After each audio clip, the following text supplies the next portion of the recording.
सप्त सप्ततिमः सर्गः। राजा दशरथ का पुत्रों और वधुओं के साथ अयोध्या में प्रवेश। शत्रुघ्न सहित भरत का मामा के यहां जाना। श्री राम के बर्ताव से सबका संतोष तथा सीता और श्री राम का पारस्परिक प्रेम।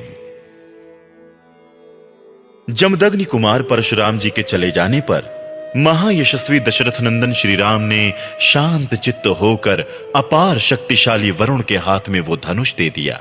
तत्पश्चात वशिष्ठ आदि ऋषियों को प्रणाम करके रघुनंदन श्री राम ने अपने पिता को विकल देखकर उनसे कहा, पिताजी, जमदग्नि कुमार परशुराम जी चले गए। अब आपके अधिनायकत्व में सुरक्षित ये चतुरंगिणी सेना अयोध्या की ओर प्रस्थान करे। श्री राम का यह वचन सुनकर राजा दशरथ ने अपने पुत्र रघुनाथ जी को दोनों भुजाओं से खींचकर छाती से लगा लिया और उनका मस्तक सूंघा। परशुराम जी चले गए, ये सुनकर राजा दशरथ को बड़ा हर्ष हुआ। वो आनंदमग्न हो गए। उस समय उन्होंने अपना और अपने पुत्र का पुनर्जन्म हुआ माना। तदनंतर उन्होंने सेना को नगर की ओर कूच करने की आज्ञा दी और वहां से चलकर बड़ी शीघ्रता के साथ वो अयोध्यापुरी में जा पहुंचे। उस समय उस पुरी में सब ओर ध्वजा पताकाएं फहरा रही थीं। सजावट से नगर की रमणीयता बढ़ गई थी और भांति भांति के वाद्यों की ध्वनि से सारी अयोध्या गूंज उठी थी। सड़कों पर जल का छिड़काव हुआ था, जिससे पुरी की सुरम्य शोभा बढ़ गई थी। यत्र तत्र ढेर के ढेर फूल बिखेरे गए थे। पूर्ववासी मनुष्य हाथों में मांगलिक वस्तुएं लेकर राजा के प्रवेश मार्ग पर प्रसन्न मुख होकर खड़े थे। इन सबसे भरी पूरी तथा भारी जन समुदाय से अलंकृत हुई अयोध्यापुरी में राजा ने प्रवेश किया। नागरिकों तथा पूर्ववासी ब्राह्मणों ने दूर तक आगे जाकर महाराज की अगवानी की थी। अपने कांतिमान पुत्रों के साथ महायशस्वी श्रीमान राजा दशरथ ने अपने प्रिय राजभवन में, जो हिमालय के समान सुंदर एवं गगनचुंबी था, प्रवेश किया। राजमहल में स्वजनों द्वारा मनोवांछित वस्तुओं से परम पूजित हो राजा दशरथ ने बड़े आनंद का अनुभव किया। महारानी कौसल्या, सुमित्रा, सुंदर कटि प्रदेश वाली कैकेयी तथा जो अन्य राजपत्नियां थीं, वो सब बहुओं को उतारने के कार्य में जुट गईं। तदनंतर राज परिवार की उन स्त्रियों ने परम सौभाग्यवती सीता, यशस्वनी उर्मिला तथा कुशध्वज की दोनों कन्याओं मांडवी और श्रुतकीर्ति को सवारी से उतारा और मंगल गीत गाती हुई सब वधुओं को घर में ले गईं। वो प्रवेश कालिक होम कर्म से सुशोभित तथा रेशमी साड़ियों से अलंकृत थी। उन सब ने देव मंदिरों में ले जाकर उन बहुओं से देवताओं का पूजन करवाया। तदनंतर नववधु रूप में आई हुई उन सभी राजकुमारियों ने वंदनीय सास ससुर आदि के चरणों में प्रणाम किया और अपने अपने पति के साथ एकांत में रहकर वो सब की सब बड़े आनंद से समय व्यतीत करने लगी।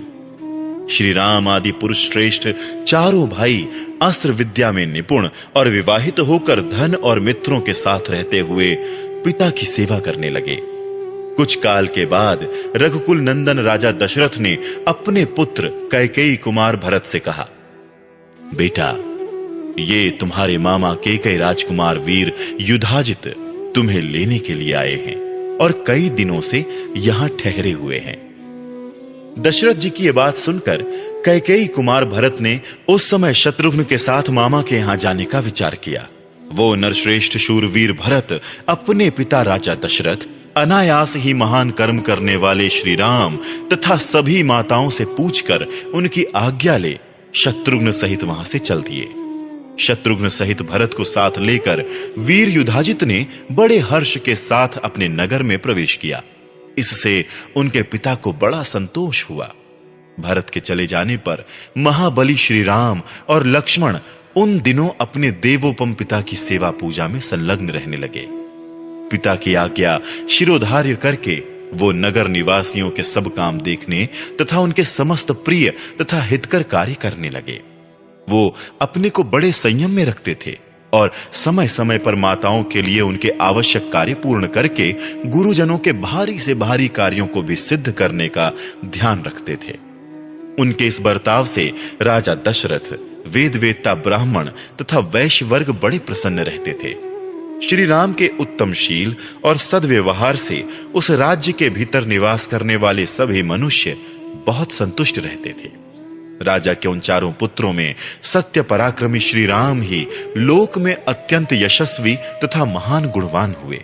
ठीक उसी तरह जैसे समस्त भूतों में स्वयंभू ब्रह्मा ही अत्यंत यशस्वी और महान गुणवान हैं। श्री रामचंद्र जी सदा सीता के हृदय मंदिर में विराजमान रहते थे तथा मनस्वी श्री राम का मन भी सीता में ही लगा रहता था। श्री राम ने सीता के साथ अनेक ऋतुओं तक विहार किया। सीता श्री राम को बहुत ही प्रिय थी, क्योंकि वो अपने पिता राजा जनक द्वारा श्री राम के हाथ में पत्नी रूप से समर्पित की गई थी। सीता के पातिव्रत्य आदि गुण से तथा उनके सौंदर्य गुण से भी श्री राम का उनके प्रति अधिकाधिक प्रेम बढ़ता रहता था।